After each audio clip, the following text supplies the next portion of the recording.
Bonjour à tous et bienvenue au premier webinaire de l'année 2024, une année jalonnée d'échéances réglementaires pour la performance énergétique de vos bâtiments. Donc, je suis Charlotte Flippo, chargée de marketing chez UbiGreen depuis bientôt 10 ans. Et pour animer ce webinaire, je suis accompagnée de Jean-François Moreau, expert en efficacité énergétique chez UbiGreen, depuis de nombreuses années aussi. N'hésitez pas à poser toutes vos questions dans le chat ou dans la partie questions-réponses. On y répondra avec plaisir en fin de webinaire. Le sommaire de ce webinaire sera le suivant. Décret tertiaire, donc préparer son dossier technique de modulation. Décret BAX, réaliser un diagnostic avant le 1er janvier 2025. Renouvellement de l'audit énergétique et évolution réglementaire. Et on finira par comment organiser et optimiser votre projet d'efficacité énergétique. Donc, je laisse la parole désormais à mon collègue Jean-François. Eh bien, bonjour à tous. Une bonne année 2024 avec beaucoup d'énergie et de bonne énergie, de l'énergie verte, tiens, voilà, si on peut. Beaucoup de sobriété, hein, on est dans le mois du dry, du mois de janvier. La sobriété énergétique, elle est aussi là, elle sera aussi effectivement au rendez-vous de 2024 et des années à venir, hein, parce que c'est vraiment l'objectif de tout ce qu'on va essayer de partager aujourd'hui avec vous en termes d'obligations réglementaires et de tout ce qui va s'en découler par rapport à vos parcs bâtimentaires. Je vais couper ma caméra et puis passer tout de suite dans le mode de commentaires et d'explications sur le déroulé. Et surtout, n'oubliez pas, voilà, vous pouvez laisser des petits messages, on essaie d'y répondre à la fin si on a un peu de temps, et sinon par mail si on n'arrive pas à traiter toutes les questions. Alors, un premier slide qui est un peu introductif, hein, qui finalement dit, oh là, 2024, on va se retrouver avec des échéances différentes. J'ai à la fois l'audit énergétique qui revient. Alors, audit énergétique qui revient, on parle de troisième vague d'audit. Pourquoi? Parce que cette notion d'audit énergétique qui concerne finalement toutes les entreprises de plus de 250 personnes, hein, c'est ça, ou avec un certain chiffre d'affaires, je crois que ça va être 50 millions. Bref, ces audits ne datent pas d'hier, hein, on a commencé en 2015, c'est tous les 4 ans, donc ça se renouvelle. Et là, on va retrouver effectivement une année 2024, hein, de 2015, 2019, 2024, 2025. On va retrouver effectivement des audits énergétiques à faire sur les bâtiments, hein, qui ont eux-mêmes évolué, sur les bâtiments qui ont eux-mêmes aussi changé, hein, par rapport à votre parc bâtimentaire peut-être. Tout ça va contribuer de toute façon à tout le reste, hein. On est vraiment dans une vision qui va dans le même sens, hein. Voilà, c'est vraiment ça le point important, l'audit énergétique étant finalement le point de base pour définir les scénarios qui vont bien en termes d'évolution du bâti, d'évolution des systèmes actifs qui sont dans le bâtiment. Donc cet audit énergétique, c'est un premier jalon à faire par rapport à l'exécution des 2 précédents et dans le timing des 4 ans si c'est possible. Le deuxième point qui vient, c'est ce fameux décret BAX qu'on entend dans beaucoup de bouches, si je puis dire, hein, avec effectivement cette nécessité finalement d'identifier les bâtiments et le parc bâtimentaire qui est soumis, hein, et puis de réaliser une visite technique aussi par rapport à où est-ce que j'en suis, hein, sur ce bâtiment. Est-ce que j'ai des DOE qui sont constitués, qui vont me permettre de comprendre exactement mes installations? Est-ce que ces installations sont quel est leur niveau d'optimisation et de performance? Le dossier effectivement de visite technique, là aussi, doit être réalisé, hein, comme l'audit énergétique, hein, par une personne spécialiste du domaine. Et puis le troisième échéance qui est là et qui est déjà là normalement depuis maintenant presque plus de 2 ans, hein, puisqu'on a commencé les déclarations annuelles de consommation et le dépôt sur la plateforme Opérate relatif au décret tertiaire. Cette fameuse échéance se poursuit dans le temps, hein, puisqu'il y a un premier objectif 2030, un deuxième 2040, un troisième encore 10 ans après. Cet objectif décret tertiaire finalement vient caler tout ça, hein. Il y a 3 échéances, mais il y a un même objectif qui est au plus vite finalement réduire l'équation énergétique des bâtiments, aller vers la sobriété, hein. Donc il ne faut pas dire oulala, mais j'ai déjà mal à la tête rien qu'avec les 3 échéances en question. L'idée, c'est vraiment au travers de ces éléments, vous allez voir que tout ça se recoupe, se regroupe pour arriver à finalement obtenir les gains attendus par rapport à l'équation énergétique et empreinte carbone des bâtiments. Et pour ça, je crois qu'il y a un truc qui est vraiment très important, que ce soit pour le décret tertiaire ou pour le décret BACS, c'est effectivement de s'appuyer sur des solutions, sur une solution de SME et des solutions de GTB par bâtiment. On va y revenir juste après. Décret tertiaire. Pardon. Le décret tertiaire, bon, je vais pas revenir sur tous ces objectifs, peut-être que beaucoup l'ont déjà entamé ce chemin. Ça peut être assez consommateur de temps si on n'a pas effectivement une gestion de patrimoine et puis des choses qui sont bien structurées en termes de données et de remontée des consommations. Il faut savoir que effectivement ça touche les bâtiments tertiaires. Donc là, c'est très variable. Ça va de l'hôtel en passant par les bureaux, les hôpitaux, les dépôts, etc. Donc tout bâtiment de plus de 1000 m², des objectifs avec une date qui va revenir. 2024, c'est la déclaration annuelle des consommations de l'année précédente, et 2026 avec ce fameux dépôt de dossier technique pour des demandes de modulation. On va revenir sur le pourquoi du comment de ce truc de demande de modulation. Qu'est-ce que ça veut dire? Sachant que tout le monde est dans le même moule, que certains commencent juste voilà, je ne sais pas quel est l'état de votre avancée sur ce sujet, mais certains le commencent juste maintenant. J'en ai encore croisé quelques-uns qui sont dans ce sujet-là, qui se disent « Ah, il va falloir que je déclare mes consommations », qui ne l'ont pas encore fait les années précédentes, et puis d'autres qui sont effectivement déjà dans ce rythme de déclaration des consommations, de préparation des plans d'action d'efficacité énergétique bâtiment par bâtiment, en s'appuyant ou pas sur les systèmes de GTB en place dans les différents bâtiments quand il y en a. Donc tout ça, c'est vraiment une musique qui se met en place aussi au rythme des uns et des autres, mais c'est vrai que ce décret tertiaire est quand même le sature quelque part des trois échéances et des trois points que l'on a vus, les audits énergétiques, le décret BACS, tout ça se rejoint dans un objectif de globalité de réduction d'énergie des bâtiments. Sur le slide suivant, on va donc évoquer le dossier technique de modulation. Alors, pour faire simple, ce dossier technique de modulation, d'abord, il doit être établi par des experts. Alors, quand je dis experts, c'est que il va falloir justifier en fait que l'on va déroger aux objectifs de moins 30% ou objectif en valeur absolue. Donc, il y a deux façons en fait de décliner l'objectif.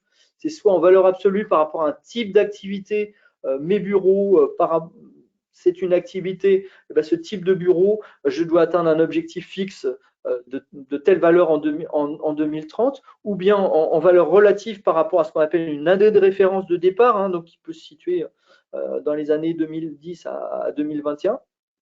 Tout ça, effectivement, si on n'arrive pas à l'atteindre, je vais prendre l'exemple d'un, voilà, j'ai un grand magasin qui est au pied d'un bâtiment haussmannien. Ce bâtiment haussmannien fait qu'aujourd'hui, j'ai des contraintes architecturales et patrimoniales qui font que je ne peux pas faire évoluer mon isolation de façon simple, que je ne peux pas non plus mettre en place tous les systèmes actifs, changer le mode de chauffage de façon là aussi très simple, parce que mettre en place une pompe à chaleur ou mettre en place d'autres systèmes, j'ai des contraintes qui peuvent être acoustiques, qui peuvent être d'autres ordres. Donc, j'ai vraiment un ensemble de contraintes qui font que je suis obligé de demander une modulation par rapport à l'objectif de moins 30% ou par rapport à l'objectif en valeur absolue, en fait, que porte le décret tertiaire, donc par activité tertiaire, évidemment. Et donc, sur la base des actions de réduction que je vais identifier, je vais pouvoir effectuer des TRI bruts. Alors, qu'est-ce que c'est que le TRI brut? C'est simplement, voilà, c'est l'investissement moins les aides financières qui peuvent être trouvées, on reviendra un tout petit peu là-dessus, et que divise l'économie annuelle attendue. Donc, tout ça, c'est si l'on n'arrive pas à atteindre un certain niveau de TRI brut en nombre d'années, derrière, on va avoir effectivement demande de modulation. Charlotte, si tu peux passer au suivant. Donc, le dossier technique en lui-même va se composer d'une note technique justifiant la demande de modulation hein, sur la base des contraintes techniques, j'en ai parlé, hein, notamment architecturales, mais ça peut être d'autres contraintes techniques d'autres ordres. La note de calcul justifiant effectivement le TRI brut par rapport au programme d'action, aux différentes actions qui peuvent être menées. Donc là, effectivement, on va être quand même sur ce dossier technique de modulation sur des exceptions quelque part quand même hein, par rapport à l'approche globale que l'on va avoir. Si on prend un parc bâtimentaire, ça va peut-être représenter 1%, 2%, 5%. Là aussi, ça dépendra évidemment des activités et du positionnement des bâtimentaires des différents bâtiments concernés. Donc cet ensemble-là, le but, c'est de la même façon que finalement on fait remonter annuellement les consommations des différents bâtiments vers Opérat et tout un ensemble d'informations sur la structure bâtimentaire. Là, on va faire remonter un dossier qui sera composé de tout ça vers Opérat pour dire, voilà, le bâtiment qui est situé boulevard Haussmann et qui fait une surface de 2000 m², et ce bâtiment-là, j'en fais un dossier technique de modulation parce que je n'atteindrai pas les 30% d'économie à l'objectif 2030. Sur le slide suivant, et rappeler un petit peu effectivement les différents temps de retour sur investissement, hein, 30 ans pour tout ce qui est lié à l'enveloppe du bâtiment. Hein, si effectivement j'ai des travaux d'enveloppe, que ce soit de l'isolation, de la menuiserie extérieure, l'isolation de toiture, etc., qui font que mon temps de retour sur investissement va être supérieur à 30 ans, je vais effectivement pouvoir demander cette modulation. Ça va être 15 ans pour tout ce qui est lié au renouvellement d'équipement, au changement d'équipement, et puis 10 ans pour tout ce qui est lié à l'optimisation proprement dit des équipements. Sachant que tout ça, effectivement, c'est quelque part là aussi compatible avec les autres contraintes que l'on peut avoir au niveau du décret BACS, j'y reviendrai après. Hein, donc là, il est remis en fait la façon dont est calculé le fameux TRB. Hein, donc sur la partie investissement du coût global, moins les aides financières qu'ils peuvent avoir, et notamment les C2E, que divisent les économies annuelles attendues. Sur la suite, effectivement, ce qui est important, c'est d'être accompagné quand même hein, par rapport à ces étapes. Je pense que déjà, le décret tertiaire en lui-même, c'est assez consommateur de temps et l'intérêt d'avoir une plateforme de management de l'énergie, de pouvoir s'appuyer sur cette plateforme pour récupérer toutes les consos qui viennent un peu de partout, des différents fournisseurs d'énergie, de gaz, de réseaux de chaleur, d'électricité évidemment, plus tous les éléments qui sont liés au descriptif patrimonial en fait du bâtiment. Tout ça est important d'avoir un recueil pour pouvoir faire tout ça, d'avoir un recueil aussi qui va permettre d'aider à la détermination des plans d'action. Hein. Alors tout ça se rejoint aussi, les notions de plan d'action derrière, les audits énergétiques. Hein. Si aujourd'hui je fais un audit énergétique dans mon bâtiment, je dois en sortir un ou des plans d'action. Hein. C'est un des résultats attendus de l'audit énergétique. Et quelque part, l'audit énergétique va aller alimenter les plans d'action bâtimentaires qui vont derrière venir se déverser là dans la plateforme Opérat hein, du décret tertiaire. Donc, tous ces éléments-là, que ce soit les plans d'action, les audits, les dossiers techniques, tout ça peut être aussi centralisé sur cette plateforme SME. Hein, quand je vous disais système de management de l'énergie et GTB par bâtiment, sur les bâtiments sur lesquels ça fait vraiment sens, tout ça c'est un couple gagnant. Oui, le système de SME, il est vraiment là comme réceptacle de toutes les données importantes pour comprendre le suivi énergétique du bâtiment. Hein, c'est vraiment le point de mesure, de visibilité, d'hypervision aussi hein, entre tous les bâtiments qui sont répartis peut-être aux quatre coins de la France pour pouvoir avoir dans un même endroit, en fait, dans un même réceptacle, une information structurée sur les bâtiments, la composition de ces bâtiments, les dossiers techniques qui vont avec, les DOE sur les systèmes d'information, sur les systèmes d'automatisation qui sont mis en place et les équipements pour arriver à pouvoir déverser ça de façon simple dans Opérat, sans ressaisie, sans quoi que ce soit d'autre. Donc effectivement, atteindre ces objectifs, c'est aussi s'appuyer sur un système structurant de type SME type de ce que UbiGreen propose, hein, pour faire un peu de teasing quand même, hein, c'est important. Donc, le système de SME, c'est pas un must, c'est vraiment, c'est pas nice to have, c'est vraiment quelque chose de très important pour pouvoir arriver à mener les actions qui vont bien sur le parc bâtimentaire. Sur le point suivant, sur le décret BACS, hein, donc là on a terminé sur la partie décret tertiaire. Si vous avez encore des questions sur ce sujet-là, de toute façon je vais y revenir un petit peu après, sachant que le décret BACS finalement, quelque part, lui il va se consacrer en fait à la partie système actif du bâtiment. Hein, c'est qu'une partie finalement de l'objectif global. Hein. L'objectif global du décret tertiaire, c'est moins 30%. On ne dit pas c'est moins 30%, comment on doit les faire bâtiment par bâtiment, et ça va être évidemment différent d'un bâtiment à l'autre parce que chaque bâtiment n'est jamais le même, n'est jamais positionné de la même façon, n'est jamais situé géographiquement de la même façon. Donc tout ça, c'est un point important. Le décret BACS, c'est finalement faire un zoom particulier sur avoir un système actif, un système de pilotage qui soit efficace et pertinent. Alors, le décret BACS en lui-même, il se compose de 7 points. Structurer les données, on va retrouver ces notions de données patrimoniales. Et ça, effectivement, le SME, il va être là en connexion avec d'autres systèmes peut-être, hein, mais en tout cas pour recueillir, pour être le recueil patrimonial qui va bien par rapport à tout ce qui va être suivi des données énergétiques, hein, qui est le deuxième point. Hein, donc, pouvoir suivre ces différentes données, que ce soit des données énergétiques au sens du bâtiment ou au sens de sous-comptage ou de sous-mesure, tout ça va pouvoir être suivi, analysé au niveau de la plateforme SME. L'interopérabilité, c'est faire en sorte que toutes les données aussi communiquent. Hein. Combien de responsables immobiliers, combien de gestionnaires ont des gouttes de sueur pour arriver à mettre en forme des données, à les structurer parce que ce sont des systèmes différents, parce que certains systèmes sont peu ou pas communicants. Donc l'interopérabilité, elle est aussi au cœur finalement de ce que l'on met en œuvre au travers du décret BACS. Hein. C'est un point important et cette interopérabilité, elle vaut aussi bien pour le système de management de l'énergie que pour la GTB.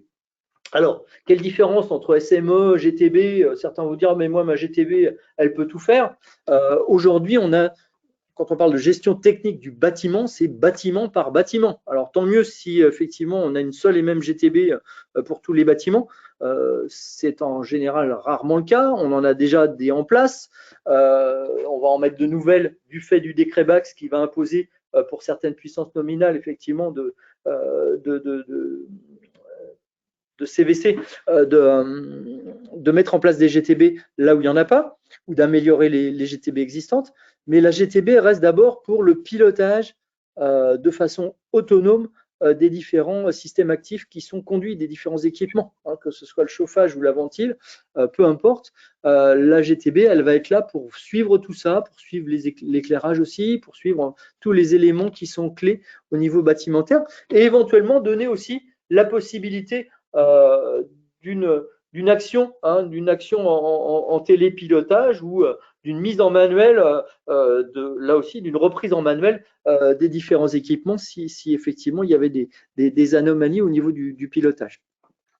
Donc ça il y a vraiment la GTB qui est là pour conduire le bâtiment, hein, pour vraiment être là pour gérer les ouvrants, gérer l'éclairage, gérer le chauffage et ou la clim. Tout ça, c'est effectivement le rôle de la GTB, cette notion de pilotage. Et puis, bien entendu, le 7e point est aussi important, hein, c'est que le décret BACS va imposer finalement quelque part un rythme d'inspection et d'audit. Hein. Alors, ça va être tous les 4 ans, puis tous les 2 ans. Pourquoi? Parce que combien de fois on dit j'ai une belle GTB, mais ça fait 3 ans qu'elle est en place. Au début, la première année, ça a été, et puis après, les 2 années après, l'exploitant, il l'utilise moins, il a rebasculé en mode manuel des choses. Bref, on est très loin du fonctionnement optimal de la GTB. Donc, c'est aussi faire en sorte de maintenir en bon état de fonctionnement. Donc, cette inspection audit, on peut l'avoir comme une contrainte supplémentaire, mais on peut l'avoir aussi comme une opportunité, finalement, une garantie quelque part supplémentaire de bon fonctionnement et de maintien en bon fonctionnement et en sobriété du bâtiment. Donc, voilà les 7 points qui composent le décret BACS. Et finalement, ce décret BACS, c'est finalement qu'un sous-ensemble par rapport à l'objectif global du décret tertiaire qui, lui, porte sur la performance globale du système. Cette performance globale étant effectivement mesurée par le système SME et puis mesurée dans le temps par rapport aux historiques de consommation qui sont enregistrés aussi dans le système de SME. Charlotte, si tu peux passer au slide suivant, voilà. Évaluation technique, doit être réalisée pour faire quoi? On va évidemment commencer par faire l'inventaire, l'examen des installations thermiques existantes. Alors ça peut être effectivement où sont les DO, est-ce que les DO sont en jour par rapport à ce qui est vraiment présent dans le bâtiment, examiner les systèmes de renouvellement d'air, mais pas que, c'est aussi les systèmes de chauffage, tous les éléments qui vont rentrer dans l'approche CVC. Donc tout ça va être constitué un inventaire. Alors quelquefois, l'exploitant, le FME, il y a déjà des choses qui sont en place. C'est récupérer des données, voir si tout ça est cohérent et à jour, et puis voir si finalement, à partir des éléments et des régulations et des systèmes qui sont en place, est-ce que le système il est bien en bon pilotage et est-ce qu'on ne pourrait pas faire mieux, voilà. Donc c'est important parce que ces éléments-là vont faire le lien finalement entre les équipements et puis les données patrimonial global du bâtiment pour après constituer des plans d'action. Est-ce qu'il vaut mieux que j'optimise ma régule sur mon chauffage? Est-ce qu'il vaut mieux que je change mon système de renouvellement d'air? Combien je vais y gagner? Combien ça va me coûter? Est-ce que ça va pouvoir se faire de façon simple, là aussi, par rapport à l'occupation du bâtiment? Tout ça, c'est effectivement, il y a une évaluation d'abord technique qui doit être faite sur la situation présente. C'est un peu la photo finalement technique du bâtiment au niveau de ces systèmes actifs, encore une fois. Sur le slide suivant, effectivement, pour cette photo, derrière, va servir à décliner et permettre de suivre des plans d'action, de voir si de pouvoir voir aussi l'efficacité des plans d'action.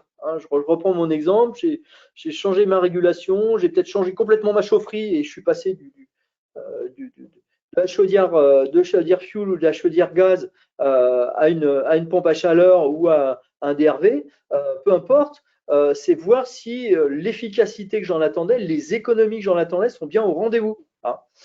J'ai changé mon éclairage, j'ai mis un éclairage intelligent complet et pas simplement passage en LED de ce qui était.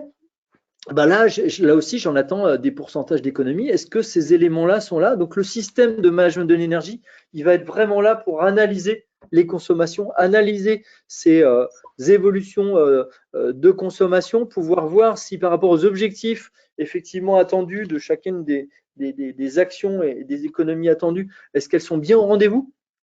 Donc, le système de management de l'énergie va être là pour ça, pour proposer un suivi des consommations, l'analyse des consommations, avec des tableaux de bord dédiés, là aussi très configurables, pour pouvoir suivre en fait les sites les plus consommateurs, comparer les éléments de comparaison possibles, pouvoir prendre en compte aussi la notion de rigueur météo dans le suivi, parce que finalement, si je veux comparer l'empreinte énergétique d'un bâtiment d'une année à l'autre, il faut clairement dissocier ou rapprocher en fait par rapport à la dimension météo, donc les fameux DJU que l'on entend de plus en plus maintenant. C'est aussi important de les avoir dans le système de management de l'énergie pour pouvoir comparer à périmètre comparable et bien identifier l'impact moindre ou plus important des différentes actions qui sont menées. Charlotte, si tu peux passer au suivant. L'audit énergétique, donc c'était le premier point que l'on avait identifié, donc j'en ai déjà parlé. Effectivement, il se déroule tous les 4 ans. Il y a eu un premier décret en 2014. Il y a une nouvelle directive qui est sortie là en septembre 2023. Directive européenne. Rappelons quand même que tout ça, finalement, découle quand même d'un certain nombre de directives européennes qui sont après déclinées pays par pays. Donc, que ce soit le décret tertiaire, comme le décret BAX, ou comme le décret qui demande l'audit énergétique pour les entreprises de plus de 250 personnes, tout ça découle effectivement de l'application d'un texte européen au niveau France. Et là, la directive justement européenne sur l'efficacité énergétique a évolué en septembre et va obliger effectivement, alors cette fois-ci c'est noir sur blanc, à mettre en place un système de management de l'énergie au-delà d'une certaine consommation de 85 terajoules d'ici au plus tard le 11 octobre 2027. Vous allez dire, oh là là là là, et encore une contrainte de plus, et encore, etc., qui va débouler. Je pense qu'il ne faut pas le voir comme ça. Il faut le voir vraiment, tout ça, ce n'est pas une montagne. Ça va vraiment toujours vers la même logique, la même approche de 2030. Je dois faire un maximum d'économies. Et quand on parle aujourd'hui de SME au-delà de 85 terajoules, juste si on fait un petit calcul, si je prends 1000 mètres carrés de bâtiments tertiaires et que je suis à 200 kWh par mètre carré de consommation, je vais être un petit peu moins d'un térajoule. Donc, ça va concerner effectivement un certain nombre de bâtiments. Ça va sûrement être décliné non pas en térajoule, mais peut-être, comme ça l'a déjà été fait, en kilowattheure par mètre carré au niveau du décret tertiaire.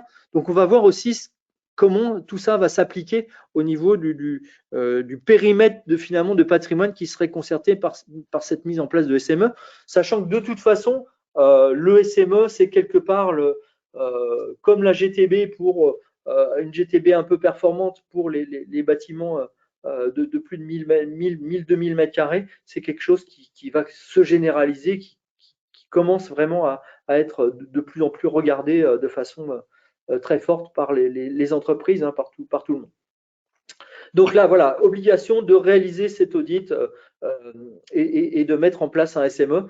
C'est quelque chose qui n'est pas encore dans le droit français, qui n'est pas encore sous forme de décret. J'ai cherché partout, il n'y a même pas encore de projet de décret par rapport à ça, mais ça va venir. Voilà, il faut savoir que tout ça va dans le même sens. C'est vraiment le message que je veux vous faire passer, c'est que si on met en place un système de SME dans une structure où il y a quand même pas mal de bâtiments, on va avoir cette hypervision énergétique, on va avoir effectivement ce niveau de détail sur les consommations, sur les historiques, sur les usages aussi qu'on va pouvoir remonter du terrain, qui est importante et qui est complémentaire quelque part à une GTB qui, elle, va vraiment s'adresser au maintien en bonne condition de pilotage et d'optimisation de chaque bâtiment. Sur le slide suivant, la plateforme UbiGreen. Donc, UbiGreen, c'est effectivement depuis 10 ans, voilà, c'est enrichi de tous à la fois les besoins des clients qui ont fait finalement la richesse fonctionnelle aujourd'hui de la plateforme, qui va pouvoir effectivement à la fois prendre en compte la dimension patrimoniale, la description du patrimoine du bâtiment, de pouvoir même importer de façon, si on a une GMAO, si on a des éléments déjà qui décrivent une structure patrimoniale extérieure, on va pouvoir alimenter le système de management avec cette structure patrimoniale, ou au contraire s'en servir comme point de référence, pour derrière faire les synthèses énergétiques, répartir les consommations éventuellement. Là aussi, je n'ai pas trop parlé des aspects répartition et sous-comptage, pouvoir remonter des sous-comptages. Là aussi, les clients ont demandé à UbiGreen d'avoir des solutions pour pouvoir capter, remonter par des petits modules radio qui vont se placer sur des compteurs communicants de sous-comptage, remonter les informations comme finalement on récupère aujourd'hui les informations venant des fournisseurs d'énergie, venant des fournisseurs d'eau, venant des distributeurs comme Enedis ou GRDF. Donc la plateforme en fait de SME UbiGreen, elle va vraiment être là pour rapatrier toutes les informations qui vont bien et les structurer. Pouvoir présenter les courbes de charge et de puissance, pouvoir présenter des plans d'action de performance énergétique, pouvoir effectivement permettre vraiment à l'énergie manager d'avoir son outil de conduite multi-bâtiment. C'est vraiment comme ça. Imaginez conduire une voiture sans avoir un indicateur de vitesse, c'est un peu l'énergie manager, comment il fait pour piloter sa sobriété énergétique s'il n'a pas les informations globales, puis par bâtiment, et toutes les capacités à comparer ce qui se passe par jour, par semaine, par semestre, et pouvoir anticiper aussi sur la dimension budgétaire de ces consommations et de ce qui se passe au niveau bâtimentaire. Sur le slide suivant,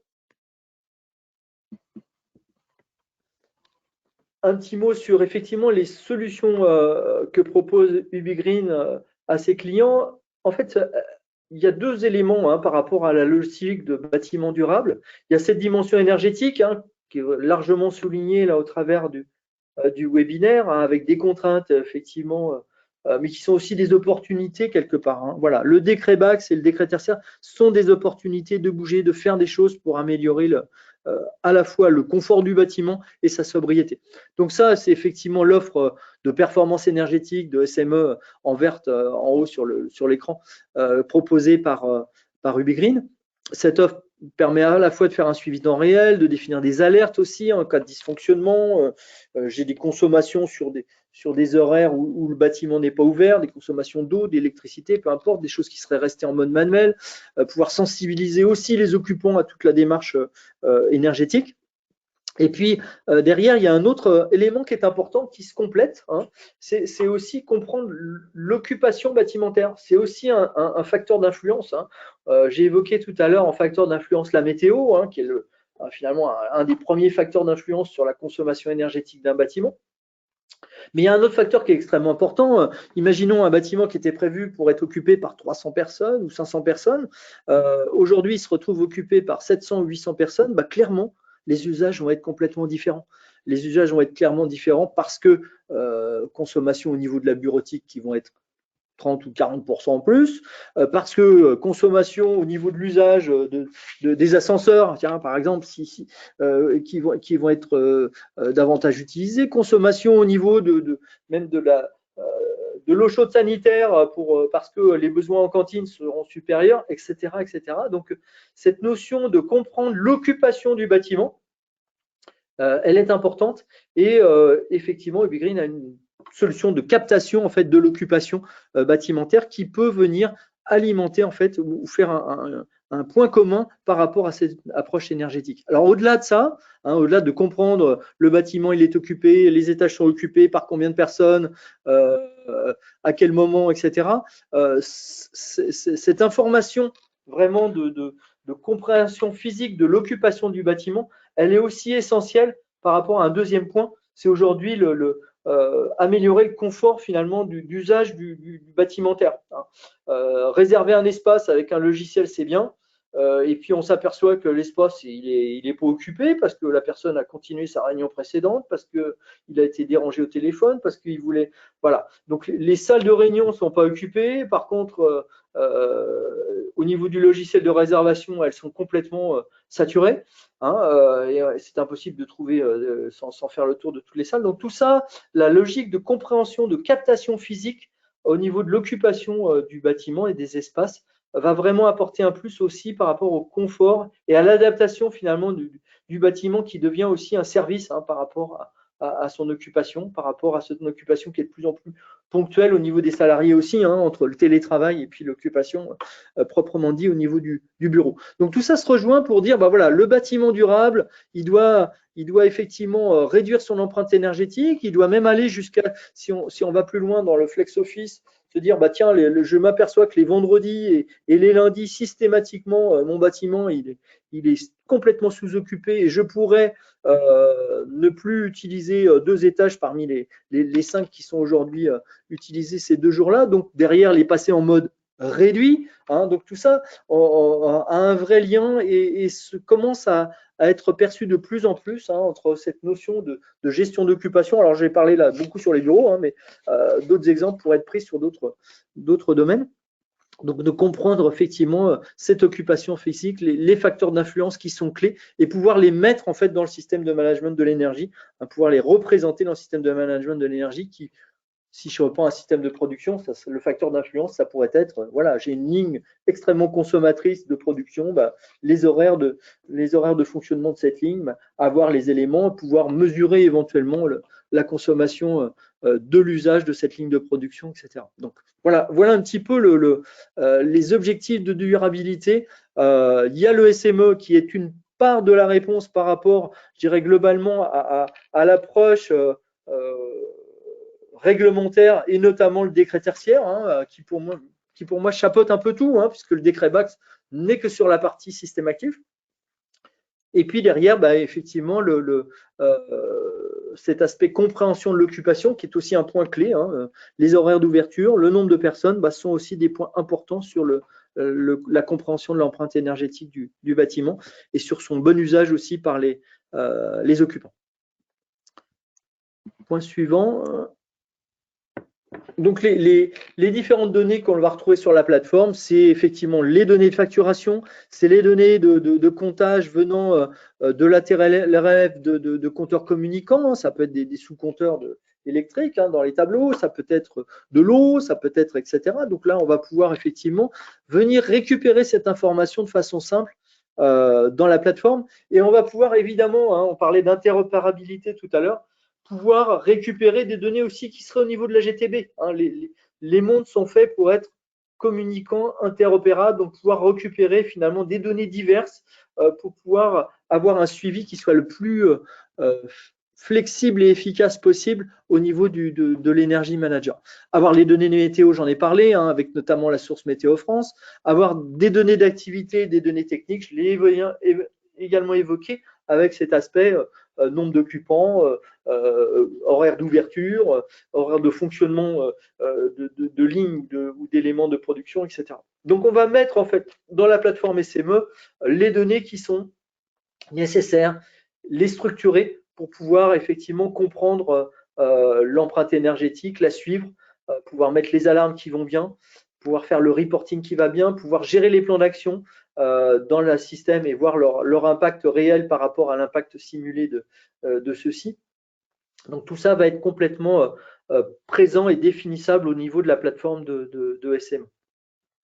Ça, c'est un point essentiel parce que quelque part, c'est effectivement la plateforme et le métronome qui va permettre de suivre tout ça et de suivre la bonne mise en musique finalement des différents éléments réglementaires qui sont demandés dans le bâtiment. Et au-delà de ça, la plateforme peut aussi recueillir les documents qui sont relatifs à chacun des bâtiments. Hein, donc constituer une mini gestion électronique de documents hein, avec à la fois les DOE, les plans de masse, enfin, les différents audits énergétiques, les différents calculs thermiques qui ont conduit au plan d'action, etc., etc. Hein, donc tout ça, c'est vraiment la plateforme SCE, c'est pas que simplement suivre les consommations venant de ce qui est facturé ou les consommations venant des NEDIS ou de GRDF, c'est aussi avoir tous les éléments nécessaires et suffisants pour vraiment suivre le bâtiment et son comportement énergétique et pouvoir agir, réagir, prévoir au niveau de l'évolution de ce futur.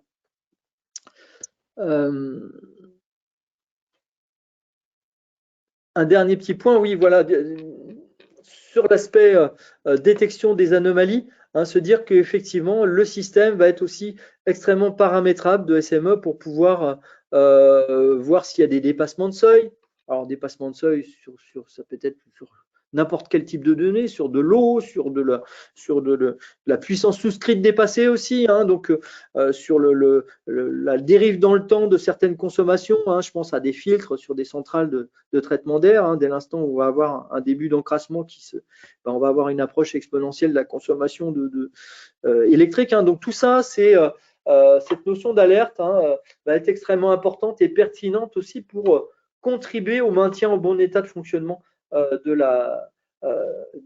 des différents bâtiments.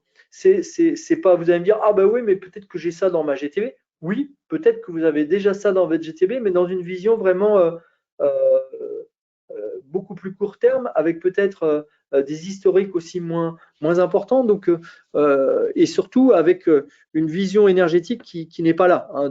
Aujourd'hui, on sait sur cette base-là aussi simuler complètement les factures prévisionnelles sur la base des consommations enregistrées au quotidien. Hein, donc ça aussi, c'est des points qui sont clés qu'on va retrouver dans toute bonne solution de SME.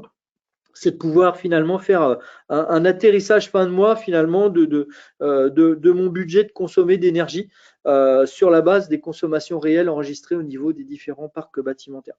Donc tout ça, c'est vraiment des éléments clés pour arriver à suivre les consommations, que ce soit en coût, que ce soit en émissions de CO2, hein, toutes énergies confondues, avoir vraiment cette approche-là dans un système SME performant qui va être effectivement, hein, son rôle va être encore renforcé par la directive là, qui a été modifiée en septembre 2023 au niveau de la réglementation européenne et qui ne manquera pas d'être mise en place au niveau de la France par rapport aux objectifs à atteindre.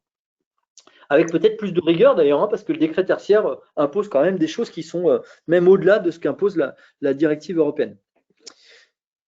Donc, juste un petit résumé là sur le système de management d'énergie, des techniques d'analyse différentes, des tableaux de bord éminemment paramétrables, faire en sorte que chacun puisse avoir la vision qui lui va bien sur les énergies qui lui sont importantes, sur les équipements éventuellement qui lui sont importants, sur les régions qui lui sont importantes. Donc, avoir vraiment cette dimension géographique, dimensionnelle, multi ou mono énergie, pouvoir faire des analyses d'historique comparatif, pouvoir faire des simulations budgétaires, hein, je vous en ai déjà parlé.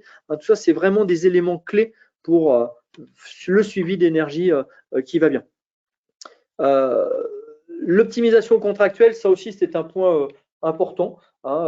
Aujourd'hui, les fournisseurs sont censés vous dire, bah voilà, la puissance souscrite par rapport à la courbe de charge de tel bâtiment, elle est bien. Le système de SME va être aussi en charge pour l'électricité de pouvoir vous proposer des optimisations adaptées par rapport au profil de courbe de charge de vos bâtiments. Et en particulier, si on est dans une logique de réduction d'énergie, ce que je souhaite à tout le monde, et ben, cette logique de réduction d'énergie va faire en sorte que normalement, la courbe de charge devrait elle aussi largement diminuer. Et cette diminution peut s'accompagner de diminution de puissance souscrite, de gestion d'abonnement qui soit donc moindre, ce qui est pas mal dans un contexte surtout d'énergie inflationniste qui va continuer encore un petit peu sur les prochaines années. Quand je dis un petit peu, j'aimerais que ça soit un petit peu, c'est pas du tout garanti. Voilà. Donc l'optimisation contractuelle de la partie énergie est importante.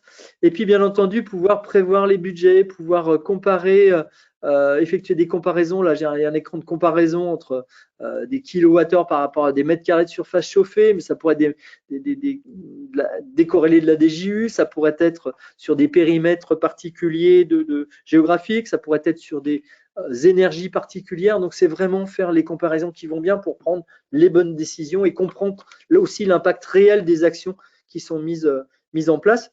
Et puis, bien entendu, tout ça dans des contextes d'énergie, de protocole IPMVP, d'ISO 50001, de mise en place donc de SME complètement normé, hein, puisque le système de SME, il est vraiment là aussi pour tous ceux qui ont commencé des démarches ISO 50001, c'est aussi une obligation quelque part d'avoir cette notion de gestion de management de l'énergie au niveau des différents bâtiments des sociétés qui ont souscrit à l'ISO 50001.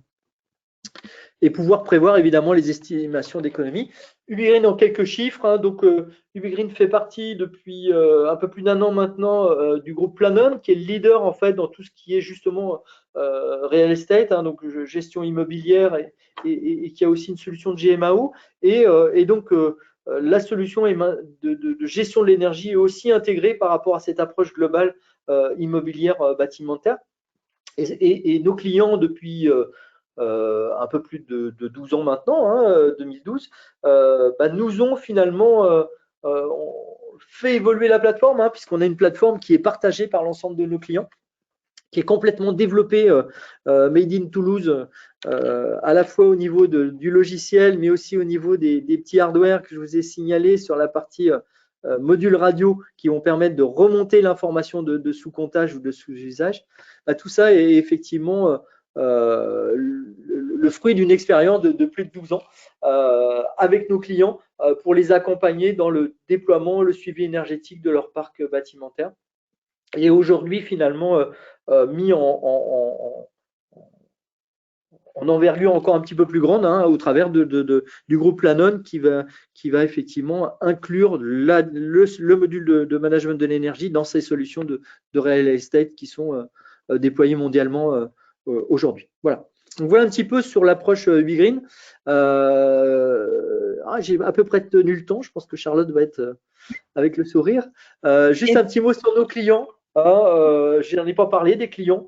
Les clients, en fait, tout le monde est intéressé par cette approche de sobriété énergétique et de diminution des énergies consommées, parce que l'énergie est de plus en plus chère, parce qu'il y a les contraintes réglementaires que l'on a évoquées, parce qu'il y a une homogénéité à atteindre aussi au niveau des différents parcs bâtimentaires si on veut arriver à avoir quelque chose de serviciel qui soit le plus homogène possible au niveau des parcs de bureaux, par exemple. Donc, que ce soit des grands patrimoines, comme des grandes banques, comme des hôpitaux, comme des villes, des métropoles ou des départements, ou bien des sociétés comme des Keolis ou des Foncia, tout le monde a intérêt, effectivement, va dans ce sens de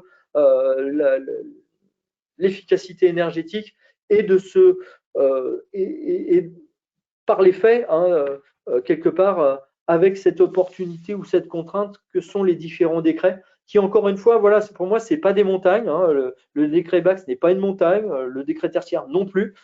C'est des accélérateurs qui vont quelque part un petit peu obliger, pousser à faire des choses. Hein, je dis bien quelque part parce que on reste toujours dans une logique de quand même les décisions restent à chacun propriétaire ou locataire des différents bâtiments par rapport à leur signature énergétique. Donc voilà un petit peu sur l'approche client, ce que l'on pouvait dire sur le sujet. Donc on va passer maintenant à la session questions-réponses. On va commencer par une première question. Quelle est la différence entre une GTB et votre solution?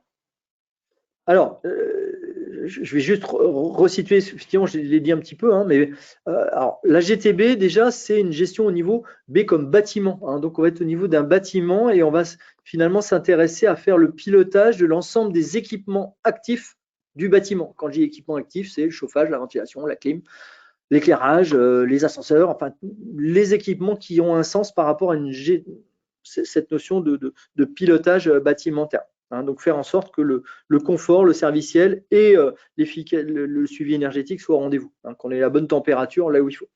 La GTC, on parle de GTC plutôt pour un équipement donné. Hein, voilà, donc déjà différence entre GTB et GTC. Ensuite, par rapport faut bien garder à l'esprit que finalement, on a besoin de GTC ou de GTB pour piloter. Hein, c'est présent sur les sites. Ça va être amélioré avec le décret BACS. Il va dire, ah bah oui, mais j'aimerais des GTB de classe A ou B, hein, c'est-à-dire qu'on a vraiment un niveau de performance qui soit correct et pas simplement un suivi.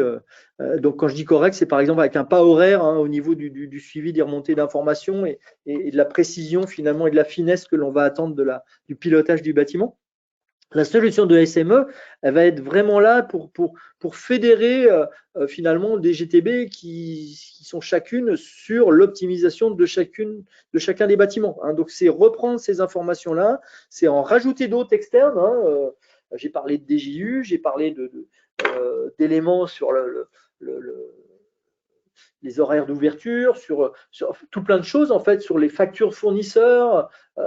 Donc, le système de SME, lui, il va être vraiment focus sur cette dimension énergétique, sur ce suivi énergétique multisite.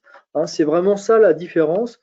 Le système de SME, normalement, son rôle, c'est pas de piloter. Hein. Le pilotage, c'est chacun, il y a un pilote dans l'avion et puis derrière, il y a effectivement quelque part ce copilote au niveau du système de management de l'énergie parce qu'il va être là pour non pas piloter, mais suivre, vérifier, contrôler et voir si tout ça, par rapport à la dimension énergétique, est bien au rendez-vous. Hein, donc, c'est vraiment ces deux outils complémentaires qui cohabitent pour répondre à l'ensemble des besoins finalement exprimés là, audit énergétique, décret BACS et décret tertiaire.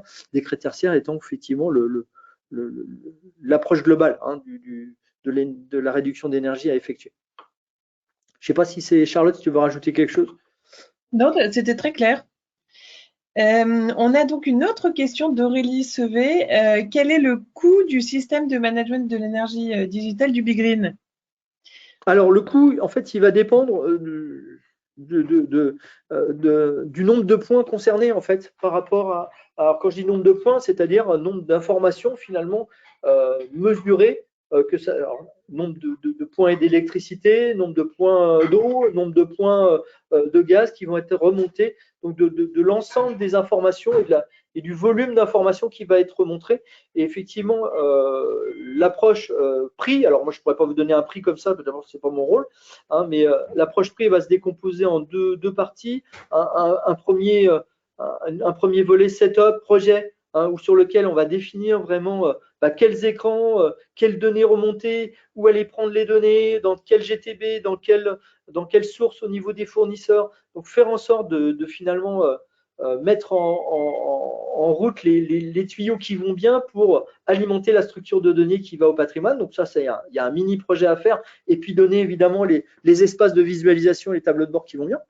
Et puis ensuite, ce que je vous disais, c'est qu'il y a une récurrence des coûts par rapport, et cette récurrence des coûts se fait par rapport au nombre de points de mesures qui sont répertoriés sur le système ou au nombre de bâtiments par rapport au décret tertiaire proprement dit, hein, puisque le décret tertiaire, c'est ce qu'on appelle des entités foncières. Hein, donc là, il y a une approche supplémentaire pour aller déverser ces informations-là dans le système Opérate et un élément de pricing un petit peu particulier. Mais voilà. Mais grosso modo, c'est ça, c'est un setup et puis un coût récurrent qui est fonction effectivement du nombre de points connectés et ceci quel que soit le nombre d'utilisateurs. Hein. Donc on est vraiment dans un mode d'accès à distance d'un logiciel partagé par l'ensemble de nos clients et qui évolue aussi, hein, les fonctionnalités évoluent 3-4 fois par an avec de nouvelles fonctionnalités demandées par l'un ou l'autre et qui sont mises à disposition de l'ensemble de nos clients.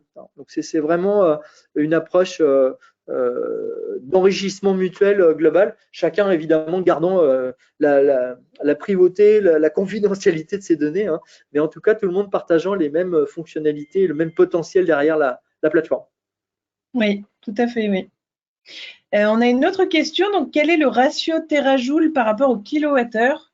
Donc, il existe des convertisseurs en ligne hein, sur Internet, mais 1 terajoule égale à peu près 277 777 kWh environ.